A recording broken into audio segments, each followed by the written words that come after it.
kind of entertainment to keep the human mind entertained so that you don't get in the way of important people by doing too much thinking. You had better wake up and understand that there are people who are guiding your life and you don't even know it. And all American citizens, I think, have suspected something like this is going on. But we're all too busy trying to stay alive and live our lives. And after all, what can one person do about it? One person can do nothing. But a nation educated can do much. Why does Hollywood make motion pictures like Death Wish and Dirty Harry, always showing how regular citizens are misused and abused and tricked and deceived by their government, and then one lone guy has to stand up for what's right because the whole system is corrupt? Why do you think they make movies like that? Is there a message in that? I'll tell you why. It's very simple. First of all, these conspirators, these people, make the movies showing you what the problem is. Then they make the movies to show you what the solution is. They know that you are frustrated. They know that the people of America are frustrated because there is no law and order. But that's purposely designed. We're not supposed to have law and order yet. We're supposed to have crime and the immorality and the drugs and the murder and all the other things that we are besieged by. We're supposed to have that. If the government did not want it, it would not be here. Believe me. This is the most powerful government the world has ever known. They had the ability to get a hold on Adolf Hitler 50 years ago. He had a standing army, the greatest navy, air force, military, secret underworld organizations operating throughout the world. But this government got a hold on Adolf Hitler because it chose to and it wanted to. And if you do not pay your income taxes, they will find you if you go to the Amazon jungle, and they will make an example of you. They will find you and they will deal with you, and you know it. But for some reason they're unable to get a handle on drugs and the crime in the streets for some reason. There is a reason, and that's what we want to talk about. There is a method to the madness. You might also want to ask yourself why it is back in the early 70s, while no one was looking, NATO, the North American Atlantic Treaty Organization, changed its fatigue colors from the dark greens and dark browns, the fatigue colors or the camouflage colors, to light tan. Throughout the Western world, the colors were changed for the military from dark greens to light tan. Why?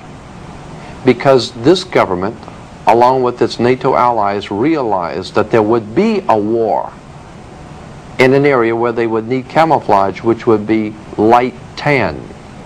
So quietly, they changed that. They changed the color, and you didn't know anything about it. You want to ask yourself, too, where did Adolf Hitler and the communist government today get their money? Who financed Stalin? Who financed Lenin, Trotsky? Who financed the communist revolution? You might want to ask yourself, what part did American Wall Street play? The international bankers in New York, in Switzerland, in London, what part do they play in financing people like Hitler, like the communist movement, and God knows what else they're financing throughout the world? Why is it that drugs are brought into this country daily and we're not able to do anything about it? We're not able to do anything about the aliens pouring in across the border. I am here to tell you why. It is very simple. The government gets what it wants. There is a method to the madness, as we said, and we're going to explain that to you. Before we get into the older European history of Freemasonry, let's look at our own backyard.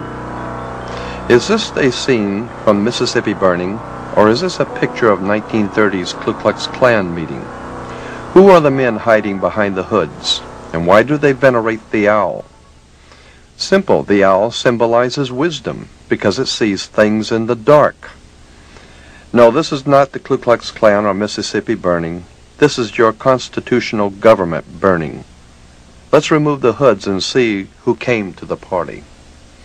The last 2 weeks of July of every year, a secret meeting is held in our country in Northern California by the world's most powerful people, bankers, politicians, industrialists, entertainment luminaries, all overworld figures.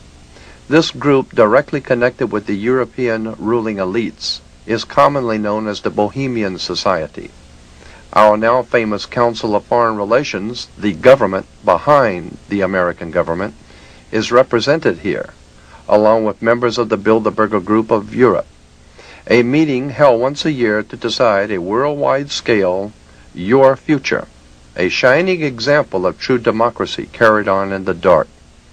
Obviously here, your vote doesn't count. Appropriately, the owl is chosen as a symbol for this ilk, for it too is at home in the dark. The name Bohemian carries a dictionary definition as, quote, a community of persons who adopt manners, mores,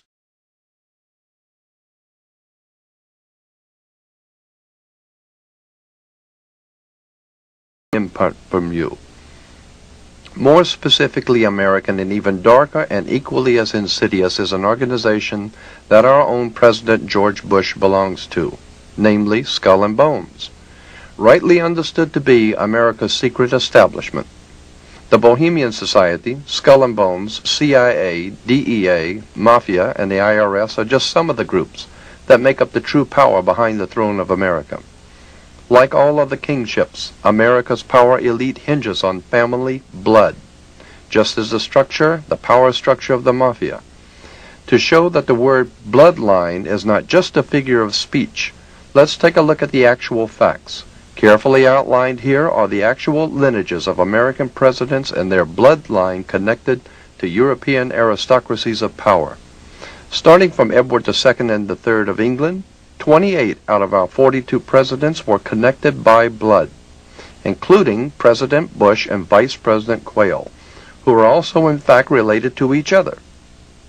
Most of the 14 not connected by blood were connected by fraternal orders used by the bloodlines, with only a few exceptions, notably in disruption, the Kennedys, seeking to disrupt this dynasty of power in America.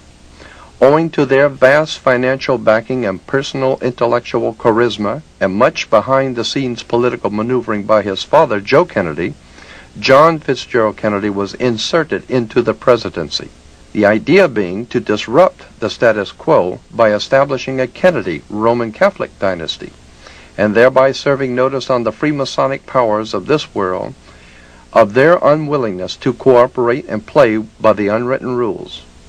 Justifiably feeling threatened, the established bloodlines of power in America removed the Kennedy threat. Official police records show that the John Kennedy assassination was closely preceded by and followed by as many as 100 assassinations, all of which were closely connected with the Kennedy family's rise to power. In our discussion of secret societies, Freemasonry, and occult orders in general, we want to talk about one that might be familiar to you, or perhaps you've heard about. It's called the Illuminati. We don't intend to spend a whole lot of time on the Illuminati, but just enough to familiarize yourself if you've never heard of the organization. It was founded in 1776 in the south of Germany by a man named Adam Weishaupt.